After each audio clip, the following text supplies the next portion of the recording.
Oke, kali ini saya akan menjelaskan mengenai cloning. Nah, untuk proses pertamanya kita membutuhkan tools yang bernama Rufus. Tools ini digunakan dia untuk memformat agar perangkat eksternal kita dapat digunakan untuk cloning menggunakan Clonezilla. Nah, pertama-tama itu kita eh, untuk opsi ini list USB hard drive kita centang terlebih dahulu. Nanti akan muncul perangkat eksternal yang telah terpasang. Nah, kemudian kita pilih untuk boot selection-nya. Di sini karena saya menggunakan ISO, maka saya tekan disk or ISO image.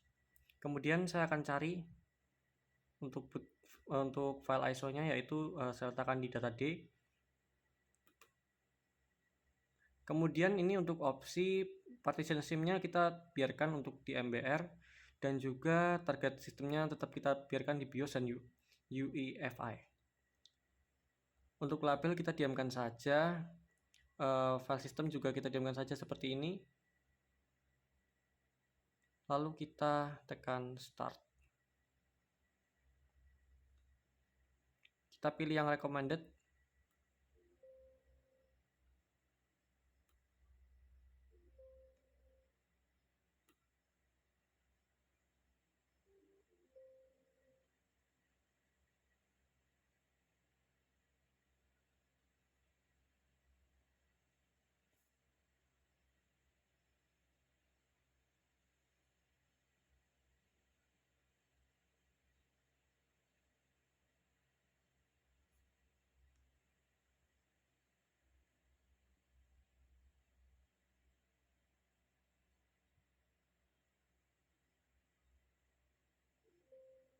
Nah, sekarang prosesnya telah selesai.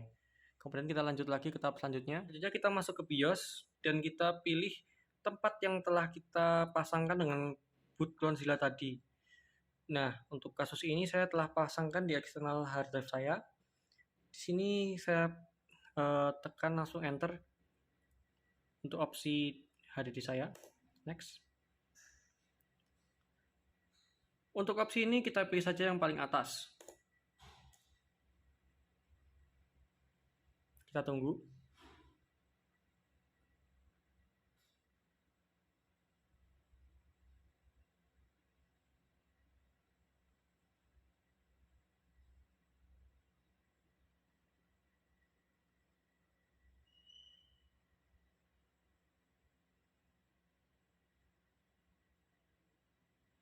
Kita pilih bahasanya. Di sini saya akan pilih bahasa Inggris.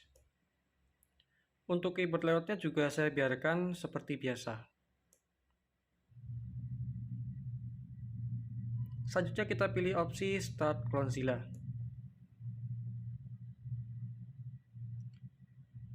Untuk opsi ini saya akan pilih yang paling atas, yaitu Device Image. Di sini kita akan pilih di mana image-nya akan disimpan. Kasus ini saya akan pilih untuk di local device. Di bawah situ akan muncul notifikasi apabila kita ingin memasangkan external hard drive. Bisa kita lakukan sekarang. Misalkan kita ingin clone di USB, kita bisa langsung pasangkan USB-nya sekarang.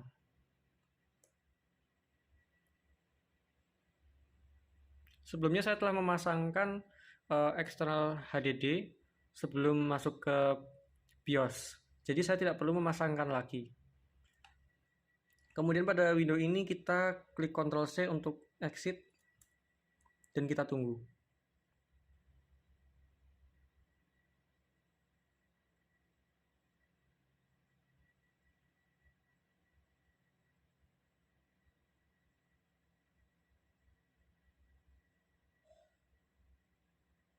Nah, ini akan muncul pilihan di mana kita akan menyimpan image tersebut.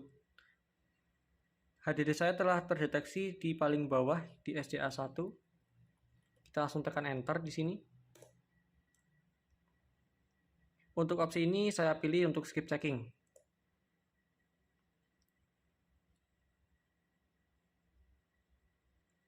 Di sini akan muncul beberapa folder yang bisa kita pilih di mana image tersebut akan disimpan. Pada kasus ini saya akan memilih untuk langsung saja kita simpan tanpa masukkan ke folder lain. Kita klik enter, lalu kita tunggu.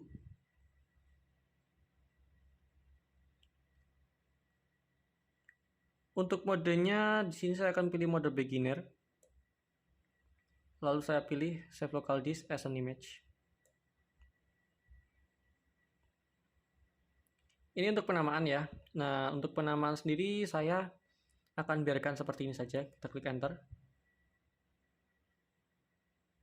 Sebelumnya karena saya telah clone, jadi kita override saja.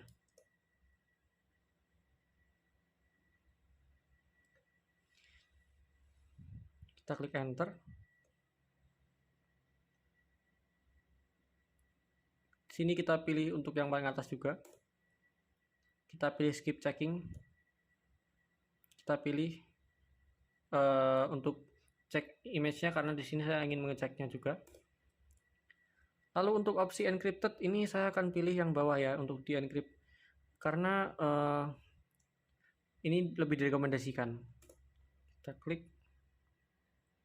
Selanjutnya ini untuk pemilihan opsi apa yang akan terjadi setelah si cloningnya telah selesai. Untuk opsi ini saya akan pilih yang paling atas.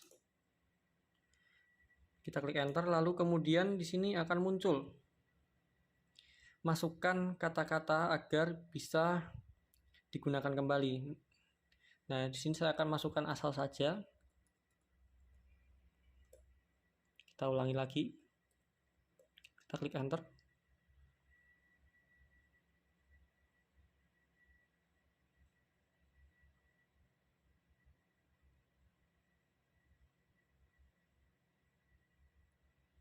Ini untuk selanjutnya kita tekan Y dan enter.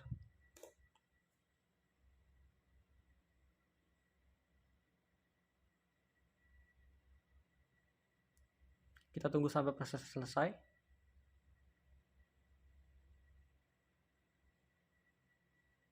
Kemudian proses cloning telah selesai dan juga kita bisa booting seperti biasa. Kita tunggu bootingnya.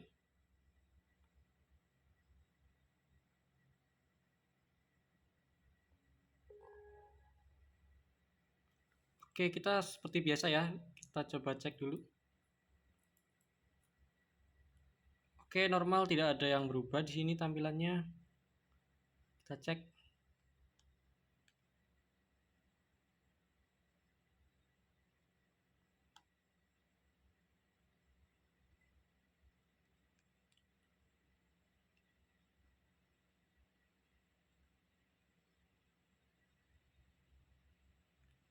Image telah tersimpan ya di sini.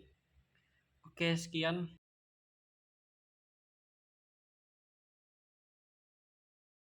Saya akan menjelaskan mengenai private file. Nah, sebelumnya private file itu apa sih?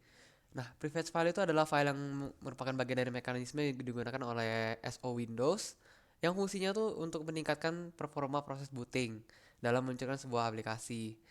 Nah, kita bisa langsung buka saja itu melalui File Explorer.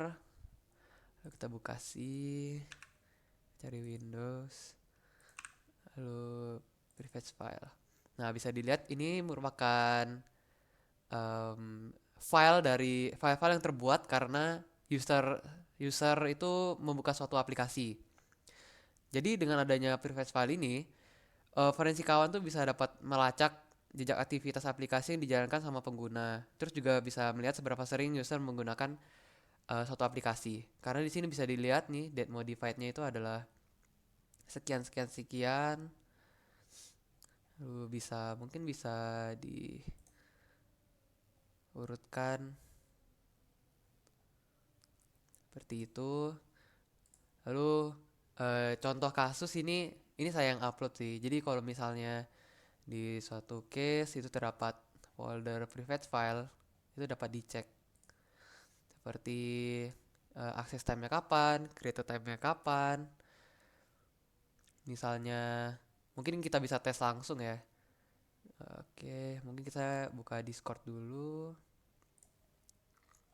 Lalu saya refresh. Nah, di sini bisa dilihat discord.exe ini terbuka. Jadi, dengan adanya private file ini yang terbuat dari sistem operasi Windows, forensikawan tuh juga dapat memahami pola penggunaan aplikasi yang digunakan oleh pengguna. Terus juga untuk investigasi forensik, analisa file private-nya juga dapat digunakan untuk memverifikasi bukti digital yang terkait dengan aktivitas pengguna dan pengguna aplikasi dalam satu sistem. Mungkin segitu saja dari private file. Terima kasih.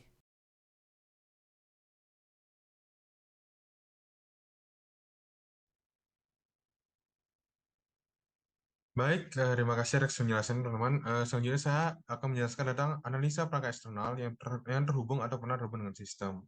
Nah, mengapa urusan ini sangat penting? Karena seperti kita pahami, sebagai pengguna Windows, khususnya sistem operasi Windows, kita tentu akan berhubungan atau berkoneksi atau terhubung dengan perangkat eksternal, entah itu USB drive, kemudian ada proyektor atau port lainnya yang membutuhkan perangkat I/O biasanya. Nah, dalam kasus konsep sendiri kan tentu ada kemungkinan jika perangkat USB atau perangkat eksternal ini menjadi alat untuk merusak sistem operasi atau mengambil data-data penting di perusahaan. Misalnya perusahaan A memiliki seorang karyawan yang ternyata mencuri data mereka menggunakan flash disk. Nah, dengan analisa ini kita mengetahui nih dia menggunakan flash disk apa, siapa di laptop mana dan sebagainya sehingga bisa dijadikan barang bukti ketika nanti di pengadilan. Nah, untuk cara sendiri sebenarnya ada banyak. Kita bisa menggunakan salah satunya ada Vector View, kemudian juga ada Registry Editor, dan lain sebagainya. Nah, di sini saya akan menjelaskan, seperti yang sudah dijelaskan sebelumnya, tidak semua device yang terhubung dengan komputer kita aman. Sehingga kegiatan investasi sangat dibutuhkan. Tujuannya untuk mempermudah mengetahui nih, device mana yang merupakan pelaku jadinya penyebar malware atau kriminal cyber lainnya. Di mana kita juga bisa mendeteksi perangkat eksternal mana terhubung dan berelasi dalam timeless tertentu, misalnya dalam waktu tertentu, misalnya kehilangan data. Nah, yang pertama kita akan menggunakan sebuah aplikasi bernama Data View. Ini merupakan salah satu aplikasi ketiga yang kita dapat melihat semua drive yang pernah terhubung di sistem kita, entah itu lokal, remote, bahkan USB. Nah, sifat dari Data View ini sendiri merupakan perangkat ini ya, ready to go, jadi kita hanya download, kemudian bisa langsung jalankan. Nah, salah satu tujuan penting mengapa banyak aplikasi versi critical itu menggunakan aplikasi yang ready to go atau tinggal run, karena ketika kita menginstal itu dapat mengacaukan sistem operasi itu sendiri. Nah, ditakutkan originalitas atau ya seperti backend-nya itu di sistem operasi ini terganggu sehingga forensik kemudian tidak menjadi valid atau data atau clone yang kita analisis itu tidak menjadi valid. Nah, sehingga kalau kita pakai yang langsung jalankan, berarti kan kita tidak perlu melakukan sistem atau rewrite ketika install sehingga dapat dikatakan menjadi lebih valid untuk analisisnya. Nah, ini untuk yang director view. Nah, di sini sendiri kita ada 4 di sini yang ketemu. Ada 5, ada 4 disk drive dan 1 CD-ROM ya. Nah, misalnya kita ingin analisis yang namanya Toshiba Advanced Memory USB device ini. Nah, dari informasi ini kita dapat mengerti beberapa hal. Nah, ternyata dia menggunakan tag E ketika connect ke sistem operasi kita, tipe local hardware, kemudian bernamanya adalah Toshiba Advanced Memory USB device, dan dia itu dulu, apakah dia terhubung? Ternyata tidak, karena dia sudah tidak terhubung ya. Kemudian instance ID-nya ini, di mana di sini ada di mana dia disimpan di USB Store di Windows, kemudian ada dia punya nama dan juga tempat produksinya. Dari masih lebih kita bisa klik lagi. Nah, di sini sudah dijelaskan ada dia punya dev letter E, dev local hardware dan lain sebagainya. Ya, memang sayang sekali live review ini tidak terlalu lengkap karena mungkin tidak memiliki utilitas yang lebih seperti itu lainnya. Maka kita akan move untuk selanjutnya. Oke, selanjutnya kita bisa menggunakan bawaan Windows sendiri, yaitu Registry Editor. Apa sih Registry Editor itu? Dia itu adalah sebuah alat di Windows yang memungkinkan kita untuk mengatur atau merubah setelan dalam komputer kita. Bayangkan saja seperti sebuah logbook besar yang mencatat informasi tentang komputer kita.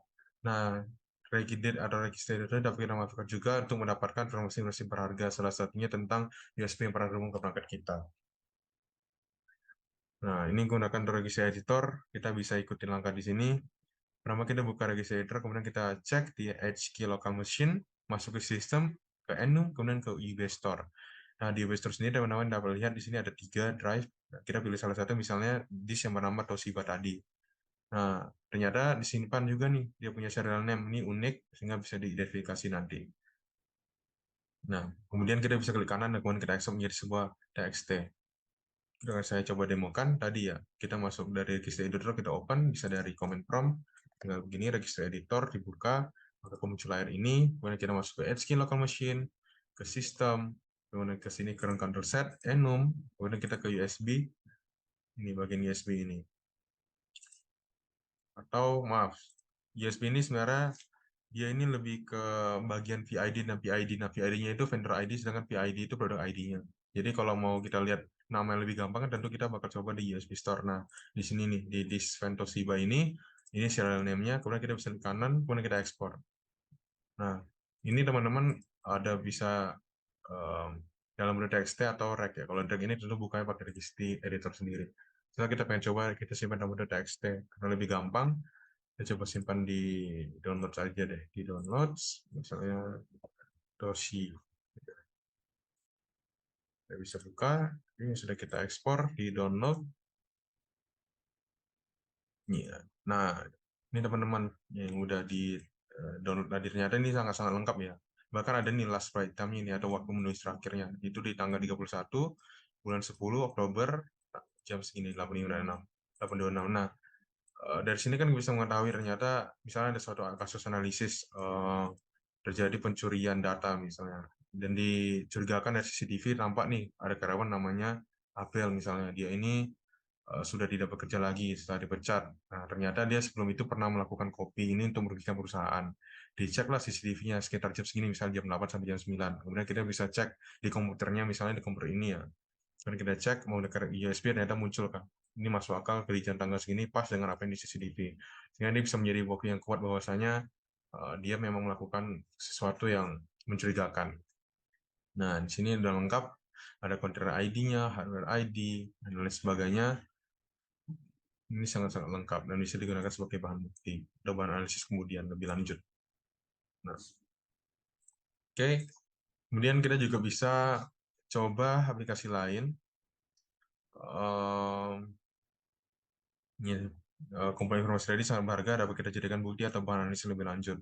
Misalnya meliputi last write time yang tadi, yaitu waktu terakhir USB ini melakukan operasi write ke sistem kita. Nah, kita juga bisa melakukan menggunakan USB DView. Nah, alat ini lebih fokus ke USB sesuai namanya, jadi dia tuh bisa memberikan informasi seperti deskripsi perangkat, jenis perangkat, nomor seri, tanggal waktu ditambahkan, vendor ID, dan sebagainya. Nah, teman-teman bisa download di sini, di USB DView ini, dan ini biasanya dia sudah ada di toko, jadi bisa langsung di-download. Di sini juga ada penjelasan lengkapnya dan versi-versinya. Misalkan untuk download versi terbaru agar biasa lebih baik. Oke, kalau kita jalankan USB DView. Nah, USB DView ini sangat-sangat lengkap ya. Jadi sebenarnya dia tuh ya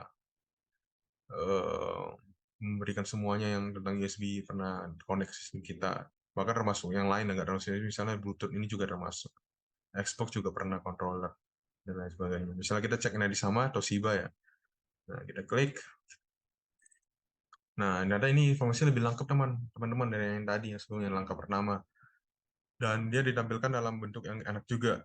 Misalnya device name-nya apa, mesh storage-nya apa, terus dia punya serial number sama ya tadi ya, M46F13A4. Nah, di sini juga registry namanya juga ada di jam yang sama dan tanggal yang sama dengan yang tadi. Produk ID-nya juga ada dan vendor ID juga ada. Kemudian dan lain sebagainya. Ini misalnya instant ID ini dapat dari mana sih? Dapat dari VID tadi dengan PID ini tambah dengan serial name-nya. Nah, itulah menjadi sebuah instant ID yang unik dia untuk si USB ini. Kemudian juga ada nih nama komputer apa yang dikoneksi dengan sistem ini. Nah, ternyata ini di laptop UJS VQ GM8. Nah, oke. Nah, untuk selanjutnya terakhir kita bisa menggunakan Registry Explorer. Nah, menurut saya sendiri, saya merasa kalau Yes, Registry Explorer ini sebenarnya mirip dengan Registry Editor dari Windows, cuma dia memiliki UI dan bisa diekspor lebih gampang dalam bentuk CSV. Nah, teman bisa download di sini tadi sama untuk yang si aplikasi tadi ya, si Registry Explorer. Nah, dia itu di-downloadnya dalam bentuk Exe teman-teman. Jadi nggak di-exit dulu gitu. Jadi tinggal di run aja langsung. Gitu. Ya sesuai dengan yang tadi karena dia menjunjungnya nilai forensik tadi ya supaya nggak merewrite atau mengganggu susunan yang ada di laptop gitu atau sistem operasi. Nah, misalnya di sini sama masuk ke yang Enum dan UI Store. Nah, di skill local machine, sistem ini ya maaf ini ini terus ke UFC Store. Nah, Toshiba ini. Nah, ini sebenarnya mirip aja sih teman-teman. Nah, cuma di sini ada penjelasan lebih lengkapnya tentang bagaimana cara mendapatkan informasinya tuh. Nah, ini kan untuk mendapatkan vendor ID itu bisa diikuti langkah ini. Dia tadi masuknya ke atas yang USB. Kemudian dicari tuh sesuai dengan yang USB name tadi, yang ini serial name. Ini yang menjadi yang unik sih jadi key pembedanya. Nah, kita bisa cek sini USB, kita cari yang sesuai dengan serial name tadi. Nah, ini harus cari satu-satu sih, teman-teman. Atau kita bisa cek aja tadi yang um, udah dicari ya. Sudah kita pakai ini. Nah, ini kita cari, kita cocokin tanaman yang di ininya, apakah sama dengan serial name-nya. Tadi yang EF sekian gitu. Ini dicari lagi. Nah, ini ternyata teman-teman ya, sama ya. Ternyata dia punya VID itu 0930 dan PID 6544. Nah, ya sama. Kemudian dia juga bisa cek dia punya apa ini value-nya ini untuk mengenali value dari dia punya device. Maksudnya bukan secara value tapi um, dari Windows Variable Device. Kita bisa skip. Kemudian kita bisa mencari tahu juga drive letter-nya tadi dapat dari mana sama volume GUID-nya. Nah, yang dapatnya itu dari registry machine system mounted devices. Terus dia mencari itu yang sesuai dengan namanya. Ini kita bisa coba yang langkah ini. Tadi ya, sebentar, registry machine, terus ke sistem, terus ke mounted devices ini ya, iya. Kemudian cari itu yang sesuai dengan yang tadi. Itu yang ini ya. Iya, ya, karena ini ya USB Toshiba ini. Nah, dia menggunakan tag ketika disconnect di sistem operasi ini. Nah, volume ID-nya juga bisa dapatkan tadi, yaitu adalah ini ya, A27 dan seterusnya. Itu didapatkan dari yang tadi, volume ini. Saya cek satu-satu. Tadi itu sebentar. A27 ini. Nah, ini ternyata belum ID-nya teman-teman. Nah, dan layan terakhir kita juga bisa tahu nih user mana yang berinteraksi dengan USB ini. Kan biasanya di komputer kan bisa banyak user nih, terus sistemnya apa aja. Bisa pengguna A, pengguna B. Nah, misalnya kita ingin tahu user mana sih yang melakukan koneksi ini dan kemudian dia melakukan apa aja tuh dengan USB-nya. Itu bisa dicek di registry user, registry, masuk ke user ya. Sebentar, kita tutup dulu user. Nah, usernya di sini ada yang default sama yang banyak ini ya. Nah, kemudian bisa dicek ke software dan Microsoft-nya. Software Microsoft. Ini terus ke current version Explorer. Sebentar, current version Explorer. Oh, dia mencari dia punya volume GUID. Kalau ketemu berarti memang user ini. Nah, kalau di kasus ini ternyata itu adalah si SU521 ini yang melakukan koneksi terhadap USB tadi, Toshiba tersebut. Nah, kita coba cari lagi apakah ada. Biasanya ini berganti soalnya. Misalnya masuk ke Microsoft ya ini version ada ya.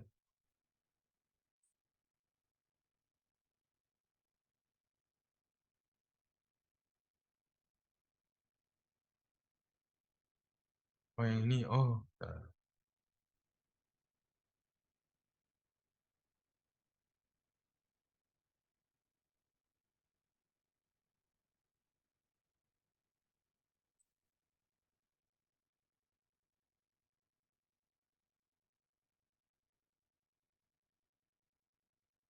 Oh, sorry, Windows.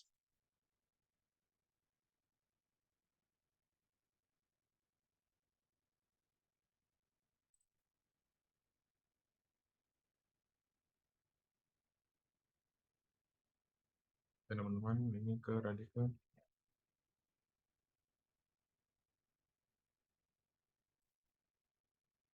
Windows, sorry, Windows conversion. Kemudian ke Explorer, terus yang mount points, mount points. Nih, nah, terus kita cari yang tadi flow ID yang kita cari tadi apa? 275. Nah, ada. Berarti memang dia yang melakukan koneksi untuk ke sistem ini. Nah, dari informasi-informasi ini tuh apa sih gunanya teman-teman? Kita misalnya pengen tahu nih, bentuknya dari USB ini apa sih? Jadi misalnya kita ingin mencocokkan barang bukti dengan apa yang ditemukan dengan apa yang di benar-benar kita analisis melakukan forensik tadi. Nah, kita bisa cek di sini tadi kan vendor ID-nya ini dan produk ID-nya ini. Dan kita bisa search, ternyata muncul nih teman-teman. Nah, ternyata dia punya vendor ID itu Toshiba Corp. Ini Toshiba ini dengan toshiba.com ini. Kemudian dengan PID 6544 ini bisa dicek lagi. Ternyata ada banyak. Nah, sesuai dengan nama yang tadi kita bisa tahu ternyata itu namanya Toshiba Corp Trans Memory. Kita bisa cek misalnya Toshiba Trans Memory. Nah, ternyata ini teman-teman bentuknya warna putih. Nah, ini sebenarnya masuk akal dengan apa yang yang kita analisis dengan sebelumnya karena USB ini adalah USB yang digunakan ketika kelas forensik pada bulan Oktober ketika ingin mendownload autopsi ya. Jadi memang benar ini waktu connect-nya masih tercatat hingga sekarang di registry editor dan lain sebagainya dengan jam yang tepat itu sekitar jam setengah 9 pagi. Nah, dari analisis ini sangat penting seorang analisis forensik untuk mengetahui USB ini connect kapan, namanya apa, dan lain sebagainya sehingga bisa dijadikan barang bukti untuk analisis lebih lanjut. Mungkin sekian untuk penjelasan dari analisis perangkat eksternal. Mungkin bisa dilanjutkan oleh teman yang lain untuk kasus yang lain. Terima kasih.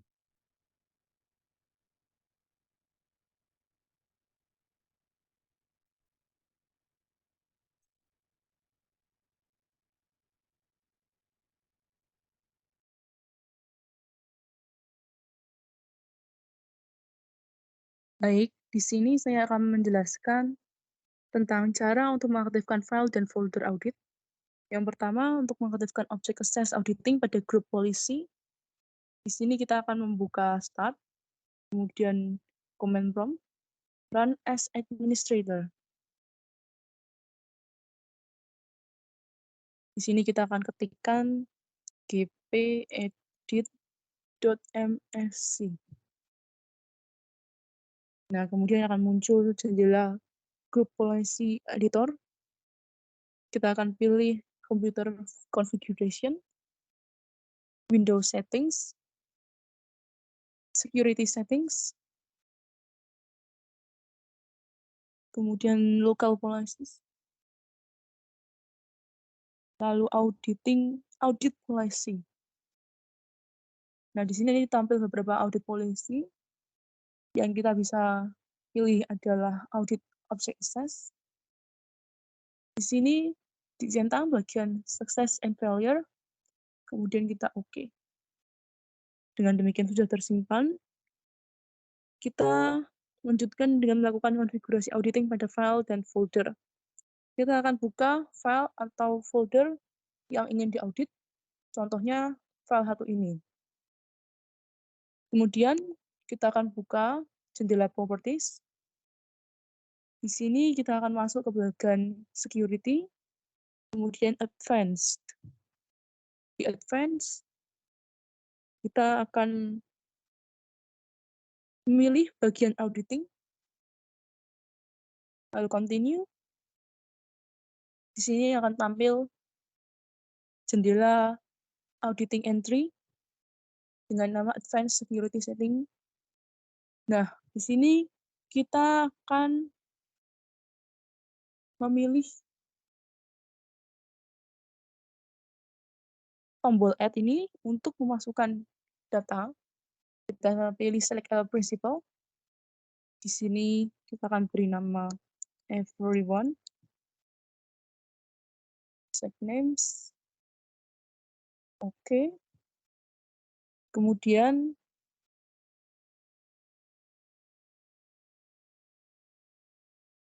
kita pilih oke. Nah, kemudian pada bagian type, di sini kita klik tombolnya, lalu kita pilih full control, sehingga kita bisa mengakses keseluruhan dari file ini nantinya. Kita pilih oke untuk menyimpannya. Nah, kemudian kita akan melihat dan menganalisa log. Yang akan kita lakukan adalah kita buka event viewer. Di sini kita akan mengarahkan ke Windows Log. Lalu pada bagian security, ditunggu sesaat.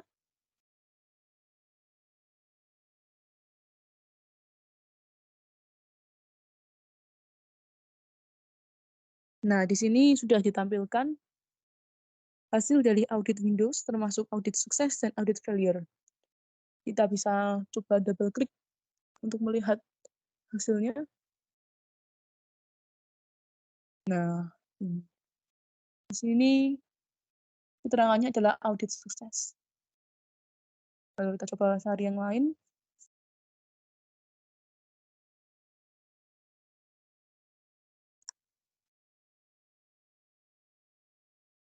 Adakah yang failure?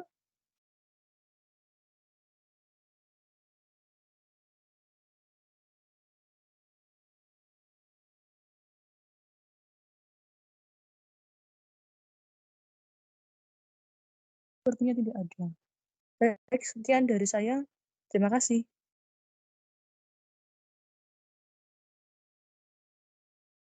Saya akan mendemokan untuk WiFi. Jadi, di mana yang WiFi ini kita bisa mengetahui perangkat saya ini pernah terhubung ke WiFi yang mana saja beserta password-nya apa. Nah, caranya yaitu kita pertama ketik cmd di search engine, lalu kita run as administrator. Nah, lalu kita ketikkan nets VLAN show profile. Kita enter. Nah, ini tuh sudah muncul, sudah ditampilkan nama-nama SSID atau nama-nama WiFi mana saja yang pernah terhubung ke perangkat ini. Nah, misalkan saja kita misalkan saya ingin mencari password untuk Miswe Jogja Setoran. Nah, caranya kita ketik nets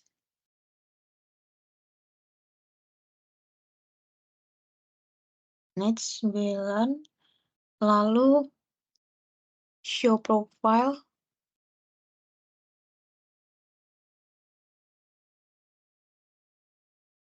Kita tadi mau Miswe Jogja Setoran. Lalu clear. Nah, di sini sudah ditampilkan informasi dari Miswe Jogja Setoran. Jadi nama SSID-nya ini Miswe Jogja Setoran. Nah, password-nya ini kita bisa lihat di bagian security settings yang bagian key content, yaitu password-nya ini kamu nanya ini. Nah, kita misalkan lagi nih, saat ini saya sedang terhubung ke WiFi Omah Dirga 1. Nah, kita bisa cek dengan sama seperti tadi, tapi Miswe ini kita ganti dengan Omah Dirga ini.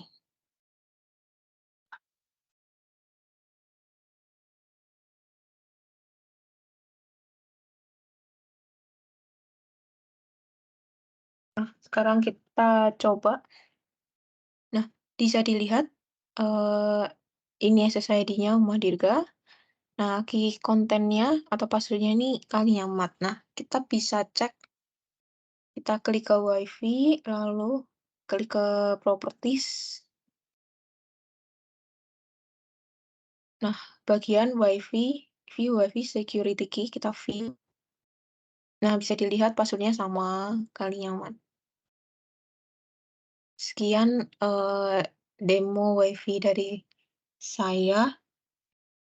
Terima kasih.